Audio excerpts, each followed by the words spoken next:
नमस्कार, जय श्री राम। कैसे हैं आप सभी प्यारे कुंभ राशि वाले साथियों? कुंभ राशि वाले मित्रों, आपके लिए ये सिंह संक्रांति कैसी रहने वाली है? यानी सूर्य का गोचर सिंह राशि में 18 तारीख से पूर्ण रूप से हो जाएगा। तो यहाँ पर 3 बातें कुंभ राशि वालों को देखने को मिलेगी। देखो, मैं पहले स्पष्ट कर देता हूँ कि अ, सूर्य एक ऐसा ग्रह है, जो केवल एक राशि का स्वामित्व करता है। चंद्रमा भी एक ऐसा उपग्रह है पृथ्वी का, ज्योतिष में से ग्रह माना है, तो ये भी एक राशि का स्वामित्व करता है। सिंह राशि सूर्य की राशि है, एक ही राशि है और चंद्रमा कर्क राशि में इसका स्वामी बनता है, तो एक ही राशि का स्वामी है। बाकी सभी ग्रह हैं, उनको 2-2 राशियाँ मिली हैं। जैसे सूर्य और चंद्रमा के बाद मंगल है, तो मंगल वृश्चिक और मेष राशि का स्वामी बन गया, ठीक है? ये आपकी सामान्य जानकारी के लिए बता रहा हूँ, आपकी कुंडली में भी काम आता है कई बार। बुध है तो उसको कन्या और मिथुन राशि मिल गई, ठीक। गुरु है देवगुरु बृहस्पति, तो वो धनु और मीन का हो गया। शुक्र है तो वृषभ और तुला का हो गया, है ना? और शनि है तो मकर और कुंभ का हो गया। इस प्रकार से प्रत्येक ग्रह को 2-2 राशियाँ मिली हुई है, लेकिन सिंह और चंद्रमा को 1-1 राशि मिली हुई है। पूर्ण समर्थन है, अपने ही राशि में सूर्य का गोचर हो रहा है। ये प्लस पॉइंट है कुंभ राशि वालों के लिए। देखो, सूर्य का जो गोचर है, ये सूर्य संक्रांति है, इसका फल 12 राशियों पर अलग-अलग पड़ेगा। अब जैसे कुंभ राशि वालों के सप्तम भाव में ये योग बन रहा है, तो ये किसी और राशि के अलग भाव में योग बनेगा और वहाँ पे उनके लिए अलग चीज़ें बनेगी। सूर्य का प्रभाव उनके अलग चीज़ों पर पड़ेगा। कुंभ राशि वालों के लिए सीधा-सीधा जो प्रभाव रहेगा वो खुद पर रहेगा, सप्तम दृष्टि से सूर्य की। जीवन साथी पर रहेगा, अपने साथ में काम करने वाले जो भी साझेदार हैं, पार्टनरशिप में कोई काम कर रहा है तो पार्टनर्स पे पड़ेगा और प्रेम जीवन पर भी इसका असर देखने को मिलेगा जीवन साथी के रूप में, ठीक है। दूसरा, इस पर सप्तम दृष्टि ऊपर आपकी कुंभ राशि पर लगन में राहु होने से राहु की दृष्टि भी इस सूर्य पर पड़ेगी।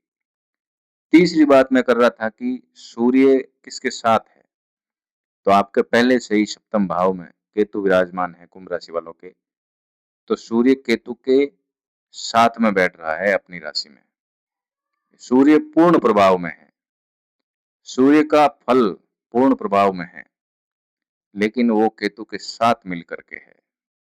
ये 3 प्रकार की ऊर्जा कुंभ राशि वालों के लिए बनी हुई है। इस वीडियो को मैं बहुत ही सरलता से आपके लिए प्रस्तुत करूँगा और अंत में मैं बहुत अच्छी तरीके से उपाय भी बता दूँगा। मेरे उपाय चमत्कार करने वाले नहीं, बल्कि जीवन को दिशा देने वाले, आपकी आदतों को बदलने वाले, प्रैक्टिकल होते हैं। उसके साथ-साथ धार्मिक उपाय होते हैं जो चमत्कार करते हैं। बिना कर्म किए, बिना कर्मों में उपाय लाए चमत्कार ऑटोमैटिकली नहीं होता है। प्यारे साथियों, प्यारे कुंभ राशि वाले मित्रों, आप वीडियो को लाइक कर दें प्लीज़ और कमेंट में जय श्री राम लिखें और चैनल को सब्सक्राइब करके जाना और घंटी वाला बटन आप लोगों ने जिनको वीडियो नहीं मिलते हैं या नोटिफ़िकेशन नहीं मिलता है, तो जिन लोगों ने सब्सक्राइब पहले कर रखा है चैनल को, वो इस चैनल को भी सब्सक्राइब करके घंटी वाला बटन दबा के नोटिफ़िकेशन ऑन कर लें ताकि वीडियोज़ आपको मिलते रहें। सूर्य का सीधा-सीधा प्रभाव ये है कि जीवन साथी के माध्यम से आपका नेतृत्व आगे बढ़ेगा। सूर्य की सप्तम दृष्टि से भी आपका नेतृत्व आगे बढ़ेगा। यानी आपकी जो छाप है, वो समाज में छपेगी, इमेज बढ़ेगी, नेतृत्व क्षमता में इज़ाफ़ा होगा, यानी आप लोगों को लेकर चलने वाले बनेंगे इन 28, 29, 30 दिनों में। ठीक है ना? एक जो जोश खत्म हो गया था, थोड़ा-सा ऐसे लग रहा था कि उदासी आ गई है, नीरसता आ गई है जीवन में, कुछ हो नहीं रहा है, तो वो अब होने लगेगा और उसमें जीवन साथी या साथ में काम करने वाले लोग आपका सपोर्ट करेंगे।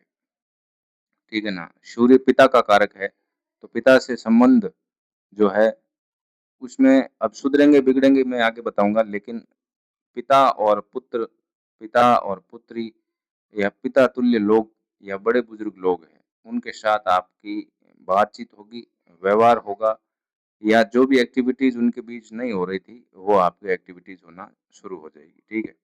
दूसरा, अभी आप अपने घर में जो बुजुर्ग हैं, उनसे लाभ ले सकते हैं, बड़े अधिकारी हैं, उनसे आप लाभ ले सकते हैं, ठीक है ना? आपके जीवन में जो ऊर्जा और जोश से काम होने वाले हैं, लोगों के सहयोग से, वो आपके बनेंगे काम अब यहाँ पे ये पॉजिटिव बात होगी क्योंकि सिंह राशि में सूर्य अपने ही स्वराशि में गोचर कर रहे हैं। दूसरा कि स्वराशि में तो गोचर कर रहे हैं, पूर्ण बल है, लेकिन साथ में केतु है। केतु विरक्ति का भाव दे देता है, अचानक घटनाएँ करवाता है, ठीक है ना? तो बलवान सूर्य के साथ में केतु आ जाने से आपको थोड़ा-सा ये ध्यान रखना है कि आप जो कुछ भी करें, उससे पहले 5-7 बार विचार करके करें। नहीं तो उस कार्य से हमेशा-हमेशा के लिए आपकी विरक्ति हो सकती है या वो व्यक्ति है जो आपके लिए हमेशा से छूट सकता है। कोई भी काम कर रहे हो, वो हमेशा के लिए छूट सकता है। अ, विरक्ति यानी डिटैचमेंट, आपको अलगाववादी होना पड़ सकता है उस कार्य से, व्यक्ति से, वस्तु से, स्थान से। जो भी संज्ञा है, जो भी क्रिया है, जो भी आप करेंगे, तो उसमें आपको सफलता मिलेगी 100%। लेकिन अगर आप उसको बिना सोचे-समझे करेंगे, तो वहाँ पे उस चीज़ से हमेशा-हमेशा के लिए अलगाववाद आपको देखना पड़ सकता है, विरक्ति देखनी पड़ सकती है।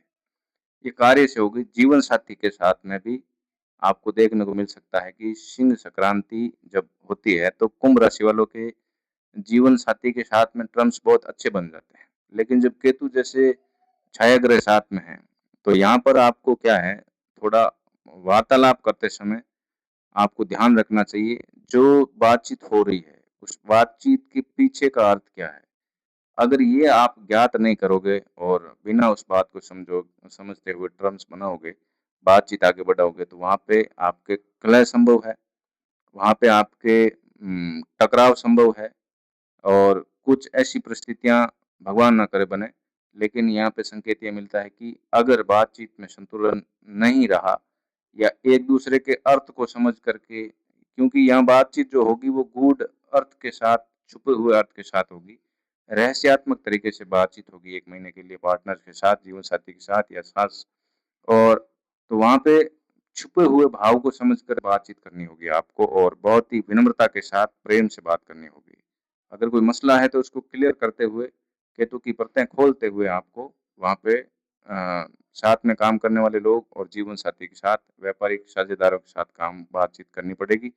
नहीं तो वहाँ पर भी जैसे प्रेमी है या जीवन साथी है तो वहाँ पे तलाक की बात आगे बढ़ सकती है या संबंध विच्छेद हो सकते हैं या यूँ कह सकते हैं कि थोड़ा-सा मतलब टकराव हो सकता है बातचीत में जिसमें प्रेम कम हो सकता है और साझेदार है उनसे मनमुटाव होकर के जो भी है पार्टनरशिप खत्म हो सकती है।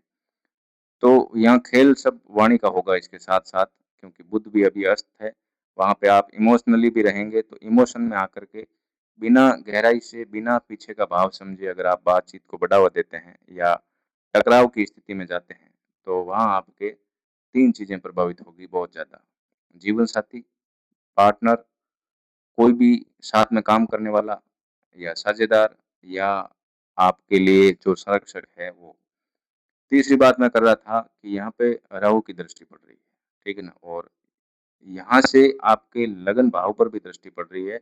सप्तम भाव पर राहु की दृष्टि और लगन पर यानी पहले भाव पर आपके केतु और सूर्य की दृष्टि पड़ेगी साथ में। तो वहाँ ये ऊर्जा जो है, इसकी जो दूरी है, वो आमने-सामने की ओपन है। तो यहाँ जो चीज़ें होगी, यहाँ थोड़ा-सा आपको व्यक्तित्व में अहंकार देखने को मिल सकता है। ठीक है ना? मैं ये नहीं कहूँगा कि अहंकारी हो जाएँगे आप या घमंडी हो जाएँगे, लेकिन यहाँ पे आप अपनी बात मनवाने का प्रयास ज़्यादा करेंगे लोगों से। आप अपनी छवि को थोपने का प्रयास करेंगे, अपने विचारों को लोगों के ऊपर थोपने का प्रयास कर सकते हैं, इन 28-30 दिनों में। तो सबसे बढ़िया बात ये रहेगी कि अगर आपको छवि अच्छी बनाए रखनी है आपकी, आप लोगों के साथ आपकी इमेज अच्छी बनी रहे, लोग आपको तवज्जो दें, आपका मान-सम्मान और इज़्ज़त करें, उसके लिए कुंभ राशि वालों को अपनी जो बातें हैं, वो लोगों पर ज़बरदस्ती थोपने से बचना होगा। क्योंकि यहाँ पे एक ऐसी एनर्जी क्रिएट हो रही है, जो विरक्ति का भाव देने वाली है। अगर मान लो आपने अहंकार किया या घमंड किया, घमंड हो जाता है इंसान को छोटी-मोटी चीज़ें पास में आते ही, तो ये स्वाभाविक है, आपकी गलती नहीं है, किसी दूसरे की गलती नहीं है। लेकिन अगर मान लो वहाँ पे ज़रा-सा भी अहंकार आता है और अहंकार में आप कुछ बोलते हैं, तो ध्यान रखना वहाँ पे आपकी इमेज पर प्रश्न चिन्ह लग सकता है या जिन लोगों के साथ आप इस तरीके से बात करेंगे, अपनी विचारधारा थोपने का प्रयास करेंगे, ज़बरदस्ती चीज़ों को बदलने की कोशिश करेंगे, अपने अहम की वजह से, अपने पास पावर, पद, पैसा, साधन है, उसकी वजह से, तो वो चीज़ें हमेशा के लिए डिटैच्ड हो सकती है, उसमें विरक्ति आ सकती है, वो चीज़ें आपसे दूर हो सकती है, ठीक है ना? ये तो इस गोचर का फल था। यहाँ पॉज़िटिव फल ये है कि आप अपने व्यक्तित्व का विकास कर सकते हैं। जैसा मैंने कहा, अहंकार, घमंड को त्यागते हुए। बहुत अच्छी इमेज सूर्य यहाँ पे बना सकता है, केतु और राहु दोनों रहस्यात्मक रूप से जब आप इनको समझ लेते हैं, पीछे के भाव को, तो रहस्यात्मक रूप से आपको प्रतिष्ठा पर पहुँचा सकते हैं। आपको खुद को पता नहीं चलेगा कि लोग जो है इतनी तवज्जो आपको क्यों देने लग गए हैं। इतना बड़ा इस गोचर का प्रभाव है, ठीक है ना? अगर आप अपने व्यवहार को संतुलित रखते हैं और छिपे हुए भावों को चीज़ों के प्रति, लोगों के प्रति समझकर काम करते हैं, तो ये आपके व्यापार में 4 चाँद लगा सकता है सूर्य, केतु के साथ मिल कर के, ठीक है ना? जीवन साथी के साथ अगर आप ढंग से पेश आते हैं इस 30 दिनों के दौरान, तो ये इतना पावरफुल योग है कि रहस्यात्मक रूप से आप लोगों का प्रेम शानदार परवान पर पहुँचा सकता है और आप इतने ऊर्जा से भरपूर जीवन जिएँगे और एक-दूसरे का साथ देकर के आगे बढ़ने की कोशिश करेंगे, जितना आपने कभी नहीं किया था, ठीक है ना? ये जो अ, गोचर है लगभग 1 साल में 1 बार बनता है। राहु सूर्य और केतु सप्तम में ये योग बनाएँ, ये तो बड़ी मुश्किल से होता है। तो अगर आपके कुछ टर्म्स बिगड़े हुए हैं जीवन साथी के साथ, पार्टनर के साथ, साथ में काम करने वाले लोगों के साथ, तो ये समय आपके लिए शुभ है। अगर आप मान लो किसी से नाराज़गी चल रही है आपकी तो माफ़ी माँगिए। कोई आदमी माफ़ी माँगने से छोटा नहीं होता है। अपने व्यवहार को सुधारने के लिए अगर अहम को नीचे रख देते हैं, तो सूर्य और केतु रहस्यात्मक रूप से उस संबंध को हमेशा-हमेशा के लिए मजबूत कर देते हैं। कभी-कभी आपने देखा होगा कि वो कहते तो हैं कि रईमन धागा प्रेम का मत छोड़ो छिटकाए, टूटे सो फिर ना मिले, मिले तो गाँठ पड़ जाए। ये बात तो सही है, लेकिन अक्सर कलयुग में इसका उल्टा भी हो रहा है आजकल। कि जो चीज़ें पहले प्रेम था फिर टूट गया, फिर वापस जब जुड़ते हैं तो ऐसे जुड़ते हैं मानो कभी कुछ टूटा ही नहीं हो। तो वो जो रहीमदास जी का दोहा है वो कहीं न कहीं अब कलयुग में कुछ भी अब नियम और अपवाद नहीं रहे हैं, तो कुछ भी हो सकता है, ठीक है ना? तो यहाँ पे अहम को नीचे रखते हुए अगर टूटी हुई चीज़ों को अगर आप जोड़ने का भी प्रयास करते हैं ना, जीवन साथी को लेकर के आपके जो भी रिलेशन है उनको लेकर के, साथ में काम करने वाले या साझेदार है, तो वहाँ पे वो संबंध बहुत प्रगाढ़ हो सकता है, बहुत प्रेममय हो सकता है। एक-दूसरे जो साइकिल के 2 पहिए बन सकते हैं, जीवन को आगे बढ़ा सकते हैं। ये पॉजिटिव प्रभाव है अगर आप छुपे हुए रहस्य को समझ के एक-दूसरे को मिल कर के चलते हैं, तो केतु और राहु की एनर्जी प्रभावित करके आपके जीवन साथी और आपके खुद के व्यक्तित्व के विकास आदि को लेकर के आगे बढ़ सकता है। दूसरा यहाँ पर आपको ध्यान योग प्राणायाम करते हुए खान-पान पर ध्यान देना है। नहीं तो क्या है कि थोड़ी-सी हल्की बेचैनी बढ़ सकती है, हड्डियाँ कमज़ोर हो सकती है, आँखों की रोशनी या आँखों में थोड़ी-सी जलन, ऐसा कुछ हो सकता है, ठीक है ना? सिर में दर्द रह सकता है। अ, ऊर्जा ज़्यादा महसूस हो सकती है शरीर में कि आप इसलिए बेचैन रह सकते हैं कि करने का बहुत कुछ मन करेगा लेकिन आपको दिशा नहीं मिलेगी कि क्या करना है। तो उसके लिए आपको ध्यान योग प्राणायाम, नाम जप करते रहना है। और भगवान सूर्य को सुबह जल्दी उठ करके एक तांबे के लोटे में कुमकुम डाल के, गुड़ डाल के आपको भगवान सूर्य देव को अर्घ देना है, ठीक है ना? ये पहला उपाय करना है। दूसरा उपाय मैंने बताया ध्यान योग, प्राणायाम, योग अनुलोम-विलोम, नाम जप ये करना है, ठीक है? तीसरा, बुजुर्ग या पिता तुल्य लोग हैं, सूर्य पिता का कारक है। पिता तुल्य जितने भी लोग हैं, इनको आप सम्मान दीजिए, आपके लिए बहुत फ़ायदा होगा। एक उपाय ये करना कि अभी केतु साथ में है, तो आपको कोई भी ऐसी स्त्री मिले जिसका पति मान लो इस दुनिया में नहीं है, तो उनको आप कुछ चीज़ें भेंट करें, जो उनके लिए उपयोगी हो, तो वहाँ पे भी ये दोष दूर होकर के सूर्य बलवान होगा। पिता तुल्य बुजुर्गों की सेवा शुश्रूषा करके उनका आशीर्वाद लेवें और अपने जीवन में अहम का त्याग करना सबसे बड़ा उपाय होगा। दूसरा, कुंभ राशि वालों को मैं एक्स्ट्रा एक निवेदन कर रहा हूँ कि अभी आपके जो इष्ट देव है भगवान रुद्रदेव सभी के लिए शामिलाती रूप से, तो अभी रुद्री पाठ करवाएँ, रुद्राभिषेक करवाएँ, भगवान शिव के मंदिर में जाते रहें, वहाँ पे आपके जो भी प्रारब्ध है वो कटते हैं। भगवान शिव आशीर्वाद देते हैं, माफ़ करते हैं और भाग्य का द्वार खोलते हैं, जीवन का जो भविष्य है उसको उज्ज्वल करते हैं। आपकी राशि कुंभ है तो इस चैनल को सब्सक्राइब करके जाना, वीडियो को लाइक भी करना, चैनल को सब्सक्राइब कमेंट करना, जय श्री राम लिखना, हर हर महादेव लिखना। भगवान शिव, भगवान श्री राम आपकी सारी मनोकामना पूर्ण करे। इसी आशा के साथ वाणी को विराम देते हैं और मिलते हैं अगली वीडियो में। जय श्री राम।